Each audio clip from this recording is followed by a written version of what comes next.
تو ایک نوجوان ہمارے ہیں ڈاکٹر علی زہیب، وہ مجھے پوچھتے ہیں کہ استاد جی نومبر کے خطبے میں آپ نے اصلاح اور انقلاب میں فرق کو سمجھانے کی کوشش کی اور منہج نبوی صلی اللہ علیہ وسلم کی 25 سال کی مثال سامنے رکھی اور باقی نبیوں کا بھی یہی منہج قرار دیا۔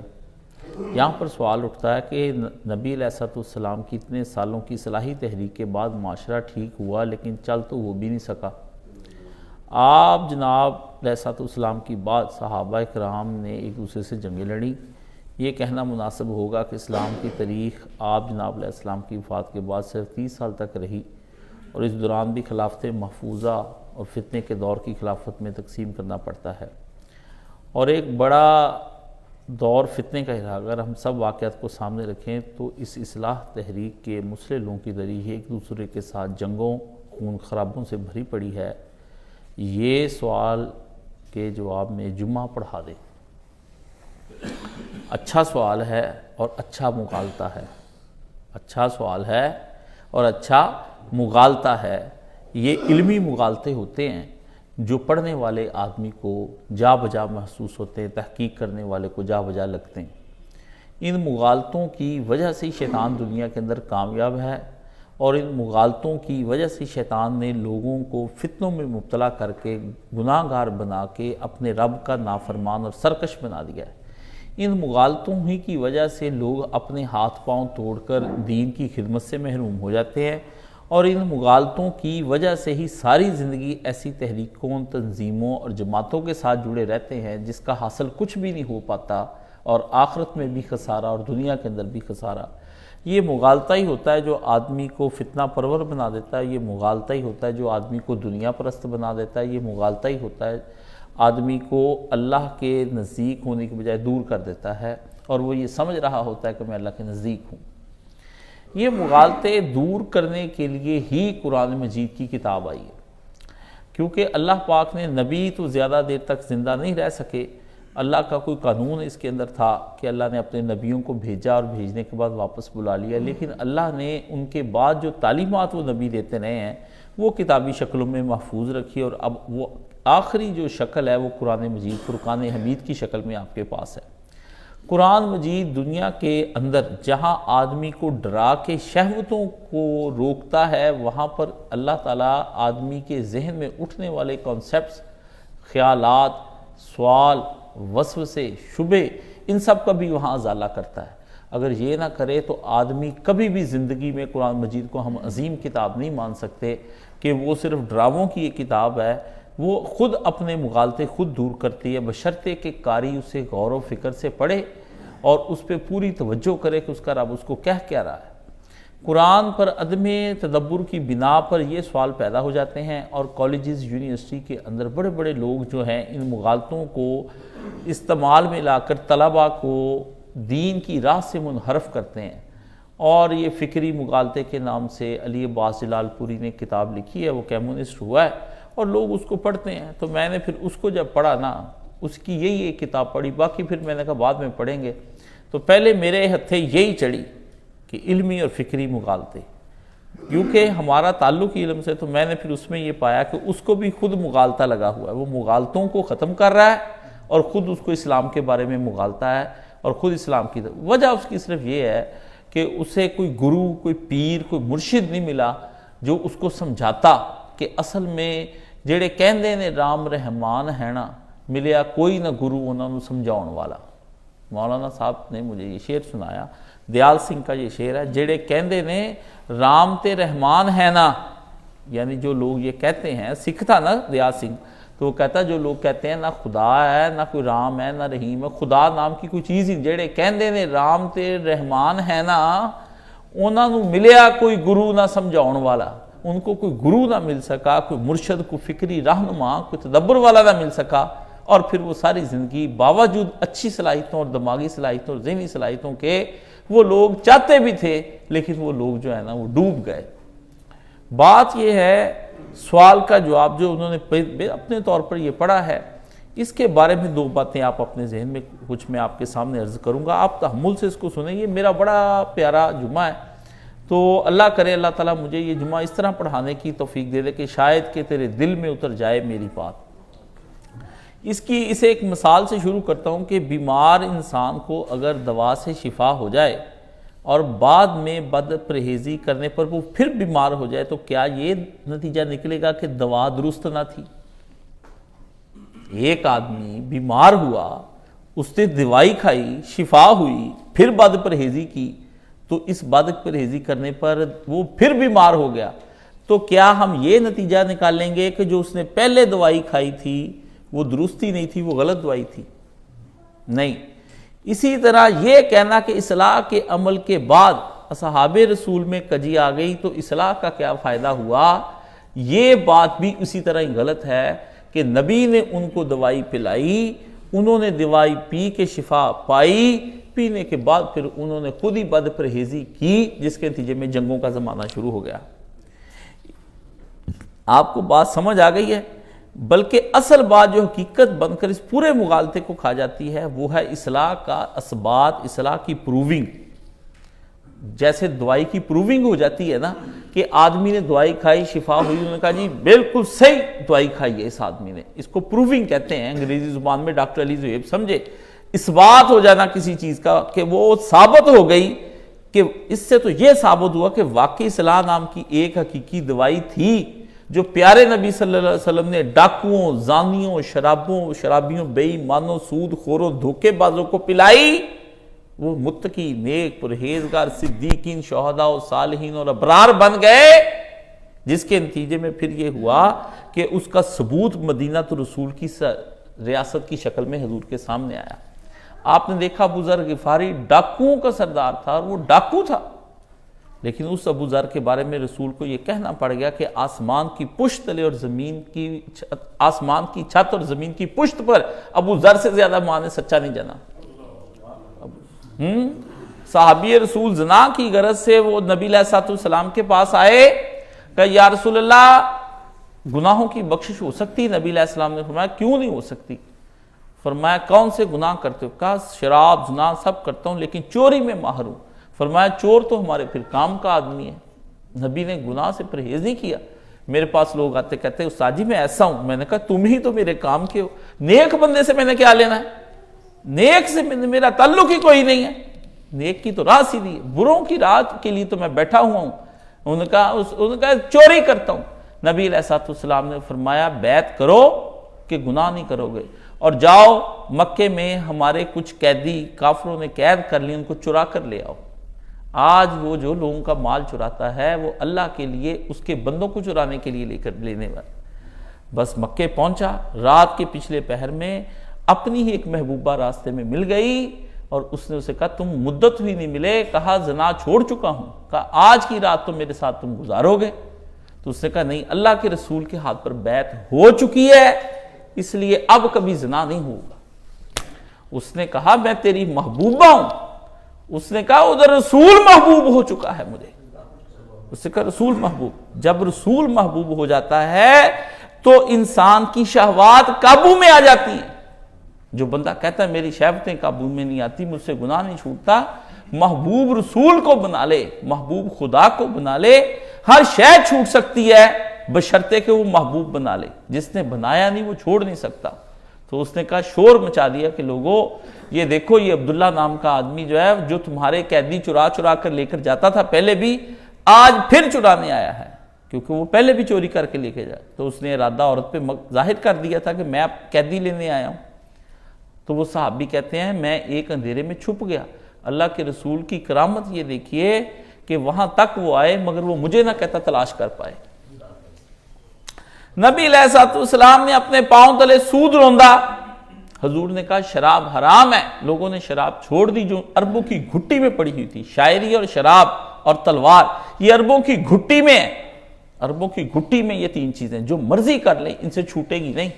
نبی نے تینوں چیزیں جو ہیں ان کا رخ موڑ کے رکھ دیا۔ نبی علیہ السلام نے لوگوں کو صالح بنا دیا، لوگ اپنی پچھلی زندگیوں پہ نادم ہو گئے، تہجد گزار ہو گئے، خدا کے نزدیک ہو گئے۔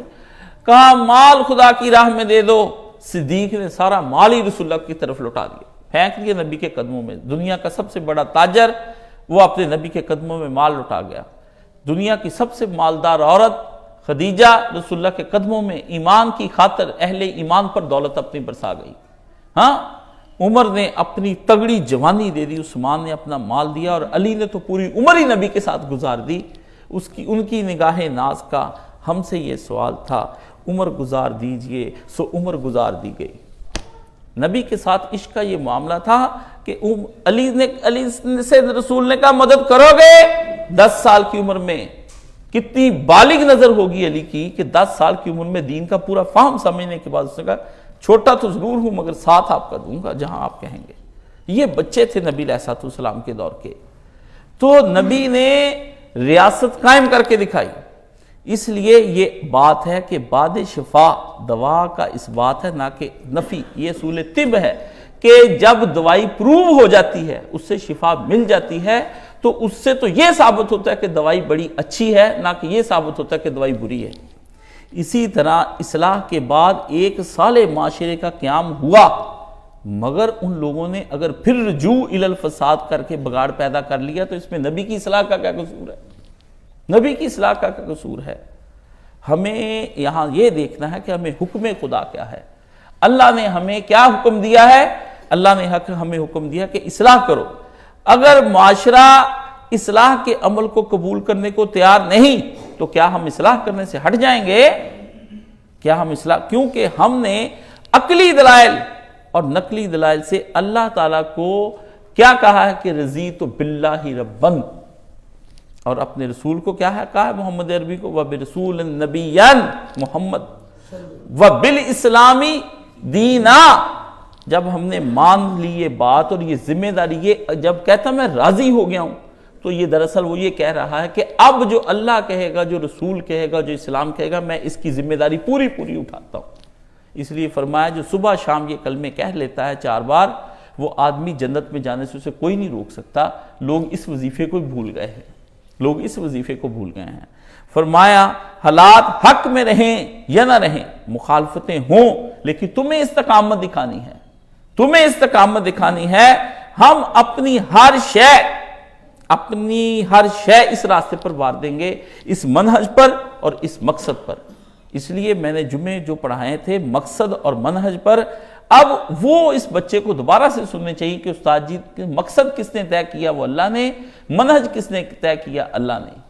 تو اللہ نے ہمیں کہا اس راستے میں تم چلو.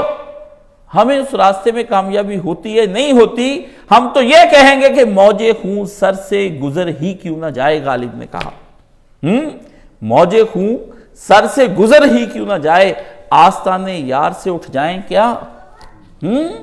آستانے یار سے اٹھ جائیں کیا؟ اگر محبوب اور یار کے در پہ وہاں پہ تلواریں چل جائیں، وہاں تلواریں چل جائیں اور لوگ کہیں کہ یار کے آستان سے اٹھ جا ورنہ گردن تیری اتر جائے گی اور بوٹیاں اڑ جائیں گی، تو کربلا سے امام حسین کیا واپس آ گئے تھے؟ موج خون، غالب نے اخیر کر دی، موج خون سر سے گزر ہی کیوں نہ جائے، آستانے یار سے اٹھ جائیں کیا؟ گردنیں اگر اتر رہی ہیں تو یار کا آستان چھوڑ دیں ہم. اگر انقلاب کے اس کی اصلاح کے نتیجے میں لوگ مسلمان نہیں ہوتے اور خدا کے دین کی طرف نہیں آئے تو کیا ہم مصلحین کا جو گروہ ہے یا صالحین کا جو گروہ ہے دعوت دین دینا ہم بند کر دیں؟ ہم اپنے منہج سے ہٹ جائیں؟ وہ تو اپنے منہج سے نہ ہٹے، وہ تو گناہ کے منہج پر قائم ہے، وہ تو شیطانیت کے مقصد اس کے منہج پر قائم ہے، اور ہم اٹھ جائیں. اس لیے آپ دیکھتے ہیں کہ یہ جو کہتے ہیں خلافت کے بارے میں، جن اصحاب رسول نے صحبت رسول سے طویل اصلاح کے عمل کے بعد سے خود کو گزارا، طویل صحبت کے بعد، آپ دیکھیں کچھ اصحاب ایسے ہیں. اصحاب کی تقسیم کریں آپ، سارے صحاب ایک جیسے نہیں ہیں. اگر ایک جیسے ہیں تو اشرم وشرہ کون ہیں؟ ہاں وہ کون ہیں؟ سارے صحاب ایک جیسے نہیں ہیں. ایک صحابی کے بارے میں آتا کہ ان کی 2 گواہیاں ہیں. کیا سب کی 2 گواہیاں ہیں؟ ہاں پھر خود ہی تقسیم کرنے لگ جاتے ہیں. موضوع گفتگو کہیں اور کا اور چلا جائے گا، لیکن اصل چیز یہ ہے کہ جنہوں نے ایک طویل عمل گزارا رسول کی ابتدائی صحبت میں، ابتدائی جب مکہ کا دور گزر رہا تھا اس میں پتھر کھائے، بلال لیٹ کے کہہ رہا ہے احد احد. اس نے قرآن میں سنا اللہ نے کیا کہا؟ قل هو اللہ احد، کہہ دیجئے کہ وہ اعلان کیجئے، دنیا کو بتلائیے، اس پہ بحث کیجئے لوگوں کے ساتھ، کیا ہے اللہ احد، اللہ ایک ہے، یکتا ہے۔ تو اس نے اپنا وظیفہ کیا بنا لیا؟ احد، احد بنا لیا۔ اس نے کہا ایک ہی ہے، ایک ہی ہے جس کے اوپر ساری زندگی واری جا سکتی ہے۔ تو ایسے میں حضرت بلال نے وقت گزارا، ٹھیک ہے۔ پھر شیب ابی طالب کا وقت آ گیا۔ کاش آپ لوگوں کو شیب ابی طالب میں دکھاؤں۔ لوگ اکثر مجھ سے پوچھتے ہیں جب آپ دارالسلام کب کہتے ہیں تو ہم وہاں پر کھائیں گے کیا؟ رہیں گے دلی میں اور کھائیں گے کیا؟ غالب نے کہا تھا۔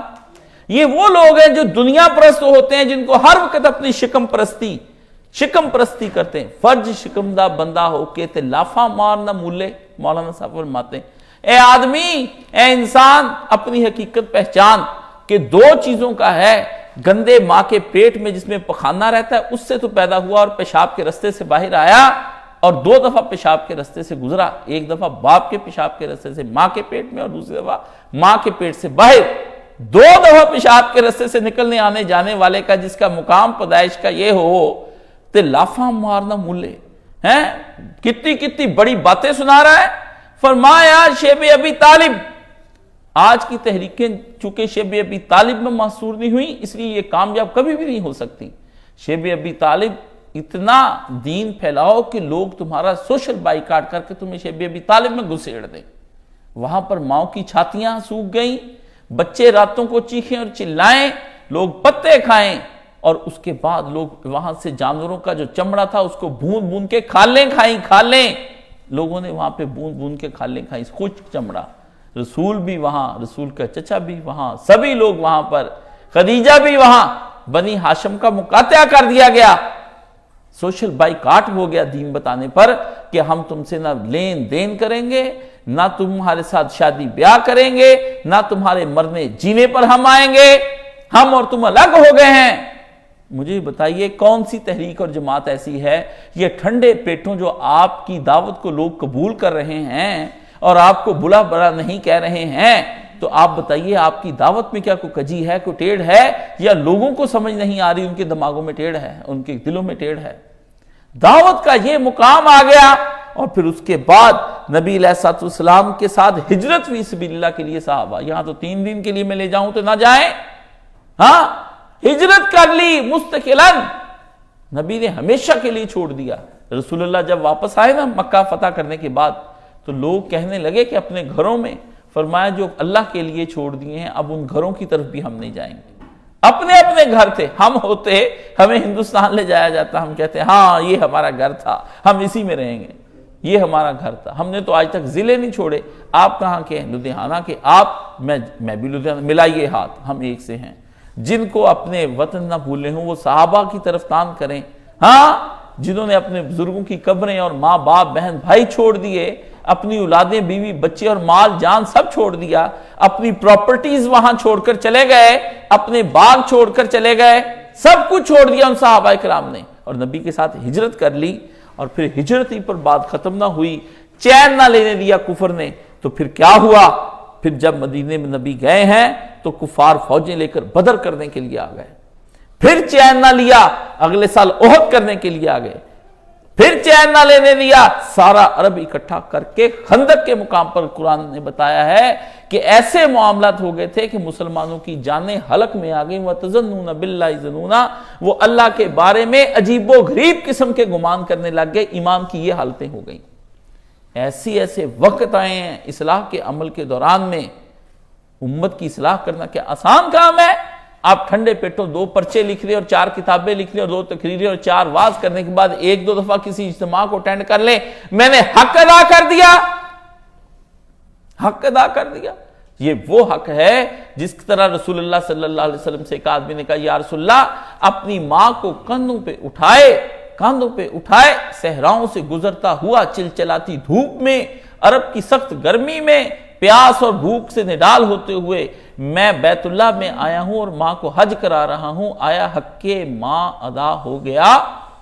پیغمبر نے فرمایا تجھے جنتے درد زہ کی جو ایک چیخ اس نے ماری تھی ابھی اس کا بھی حق ادا نہیں ہوا،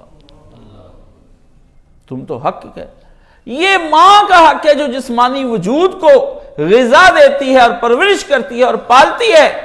وہ رسول جس نے روح کو پالا پوسا جوان کیا، وہ صحابہ جنہوں نے تمہیں آج تک دین پہنچانے کے لیے اس زمانے میں قربانیاں دیں، وہ صحابہ جو اپنے مال جان اولاد سب کچھ نبی پہ قربان کر دیے کہ آئندہ کی نسلوں کو دین پہنچ جائے. وہ ہجرت فی سبیل اللہ کرنے کے بعد جب اپنی دنیا سے گئے ہیں اور انہوں نے نبی کے ساتھ مکہ فتح کرنے کے بعد بھی اپنی جائیدادوں کی طرف مڑ کر نہیں دیکھا، تو آپ مجھے بات بتائیے ان اصحاب کا مجھے دنیا میں دکھاؤ کہ انہوں نے آپس میں کوئی ایسی جنگیں لڑی ہوں.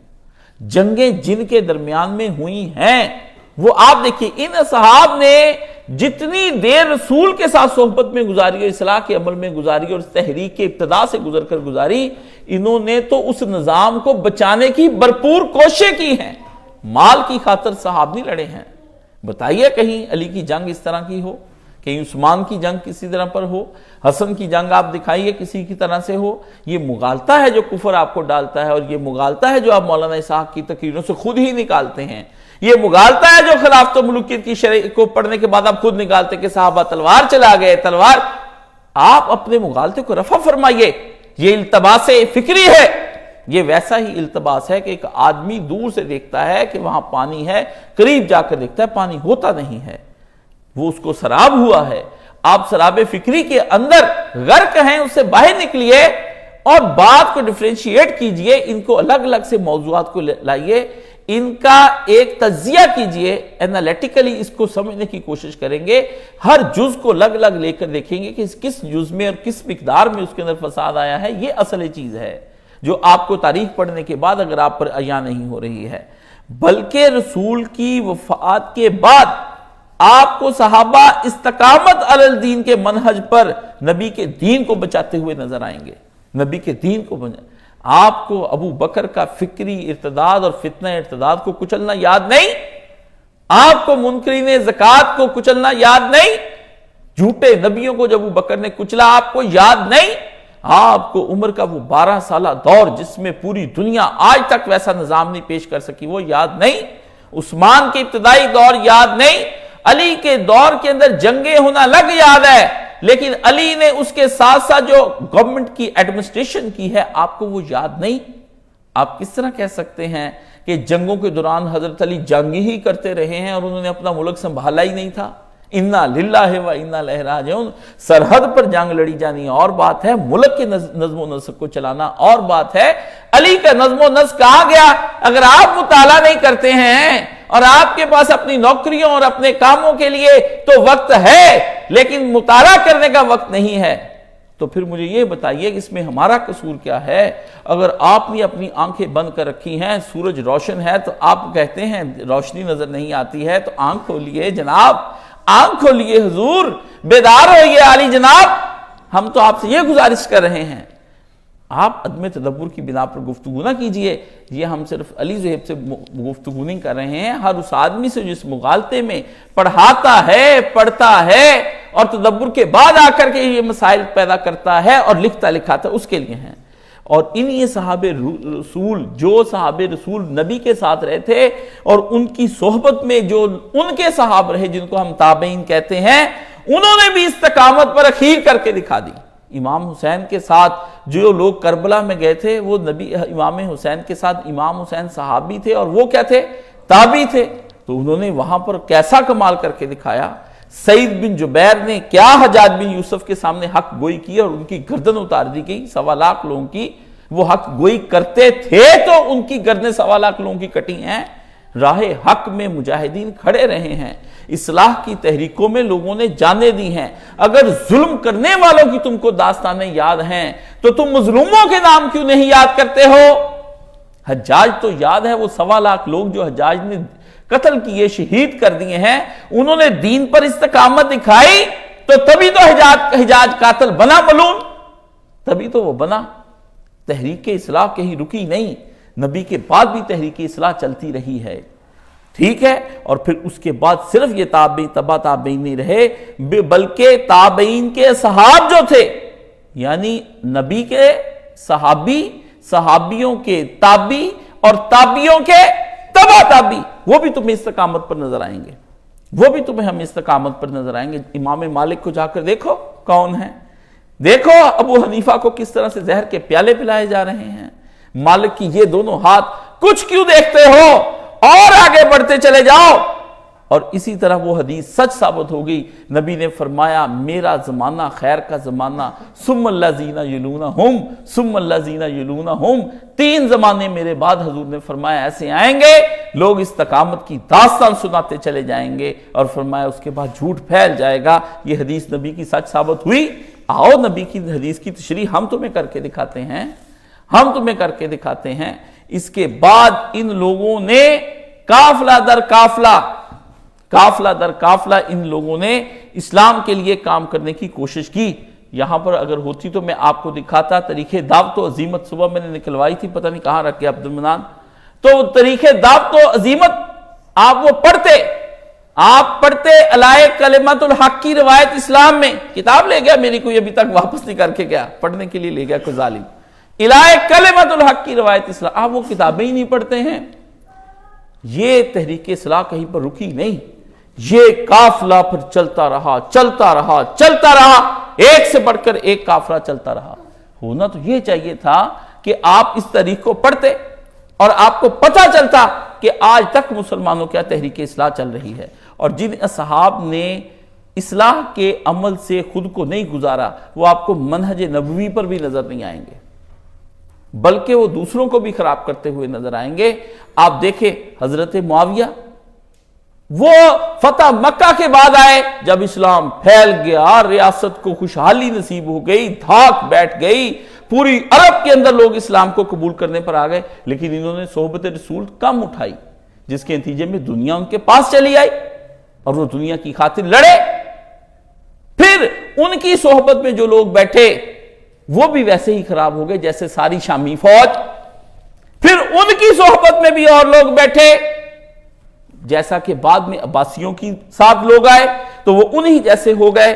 یعنی اگر صحابہ اکرام ہیں، تابعین ہیں، تبع تابعین ہیں، تو وہ صحاب جنہوں نے صحبت نہیں اٹھائی اور تحریک اصلاح کے شروع میں نبی کے ساتھ نہیں لگے تھے اور ایمان نہیں لے کر آئے، تو وہ باطل نظام کے کل پرزے بن گئے، جیسے آج ہمارا پورا معاشرہ باطل نظام کے پیچھے کل پرزے بنتا ہے۔ یعنی جیسی جیسی صحبت اٹھاتے گئے ویسا ویسا کمال پاتے گئے، اور جس سے صحبت نہیں اٹھائی، بری صحبت اٹھائی، کمزور صحبت اٹھائی، وہ پھر ایسے ہو گئے۔ جو لوگ پیروں کے پاس جاتے دم درود کرانے کے لیے، وہ کرامتوں کے قائل ہو جاتے کہ ہمارے دم درودوں سے کام ہو جائیں، لیکن کوئی لوگ مولانا مودودی کے پاس بھی پیر تھے، ان کے پاس بھی آئے، وہ آج تک دین کو پھیلانے کے کام میں لگے ہوئے ہیں۔ جو آدمی جس کی صحبت میں زیادہ بیٹھے گا وہ ویسا ہی ہوتا چلا جائے گا۔ ایک آدمی متحرک ہے وہ متحرک ہوتا چلا جائے گا، ایک آدمی غیر متحرک ہے وہ غیر متحرک ہوتا چلا جائے گا۔ جب آپ برے لوگوں کی صحبت میں بیٹھیں گے تو برے لوگ ہی آپ کے پاس چلے آئیں گے۔ اس لیے کہا جیسے تابعین کرام ہیں ویسے تابعین سو بھی ہیں، جیسے علماء 100 ہوتے ہیں، تابعین 100 بھی ہیں، تبع تابعین 100 بھی ہیں، کوئی ایک نہیں ہے۔ فرمایا باطل نظام، اور ایک جدید مفکر نے کہا جی وہ نظام جو رسول نے دیا تھا آج تک چل رہا ہے، چہرے بدل رہے ہیں۔ یہ ان کا جواب غلط ہے، یہ ان کا جواب، نظام نہیں چل رہا، تحریک چل رہی ہے۔ نظام نہیں چل رہا، تحریک چل رہی ہے۔ اگر ان سے پوچھا جائے نظام چل رہا ہے تو آپ پھر کس نظام کو بدلنا چاہتے ہیں جس کے بارے میں آپ بڑی تقریریں فرما رہے ہیں؟ پھر تو جو چلتا ہے اس کو چلنے دیں۔ نظام کو مانیے کہ نظام معطل ہے، رسول کا لایا قانون معطل ہے، تحریک چل رہی ہے، تحریک اصلاح کی کوششیں کر رہے ہیں ہم، لیکن کفار ہمیں کسی طرف ٹکنے نہیں دے رہے، وہ ہمیں چین نہیں لینے دیتے۔ حضرت شعیب علیہ السلام نے اصلاح کے ساتھ مستطاعت کے لفظ لگائے تھے کہ میں ان ارید الی الاصلاح مستطاعت، مجھے اللہ نے حکم دیا ہے کہ تم جس قدر تم سے ہو سکے اور جب تک ہو سکے۔ مستطاعت کیا ہے؟ استطاعت کیا ہوتی ہے؟ جس قدر ہو سکے اور جب تک ہو سکے، جس قدر ہو سکے صلاحیتیں لگا دو آخر تک، اور جب تک ٹائم پیریڈ ان کا فیصلہ آسمانی میں کر نہیں دیتا اتنی دیر تک تم اصلاح کرتے رہو، یہ حتیٰ کہ کوئی آسمانی فیصلہ آ جائے۔ ہمارا کام فقط اصلاح کرنا ہے۔ ہمارا کام، حضرت شعیب کا جو قوم تھی وہ ایمان نہیں لے کر آئی، برباد ہو گئی، تو کیا اس سے یہ نتیجہ نکالیں گے کہ حضرت شعیب علیہ السلام ناکام نبی ہے؟ مولانا مودودی رحمۃ اللہ علیہ نے فرمایا تھا کبھی حق کبھی ناکام نہیں ہوتا، ہاں اہل حق دنیاوی لحاظ سے ناکام ہو جایا کرتے ہیں، ان کو شکست ہو جاتی ہے امام حسین کو، لیکن یہ نہیں ہو سکتا کہ حق ناکام۔ حق اپنی جگہ پر اس بات کے ساتھ ایک محکم ہوتا ہے وہ جگہ، جس طرح کوئی چیز گاڑ دیتے ہیں نا، اس کو کوئی نکال نہیں سکتا، حق کو کوئی نکال ہی نہیں سکتا۔ اس کے دائیں بائیں کے جو پرچار کرنے والے وہ مر جاتے ہیں، مگر حق کھڑا رہتا ہے اپنی جگہ پر، بندے جا رہے ہیں آ رہے ہیں۔ اس لیے نتیجہ نکالنا کیا ہے؟ شرک ہے، شرک ہے نتیجہ نکالنا، کہ میں جو کوشش کروں گا اس کو نتیجہ نکالنا لازم ہے۔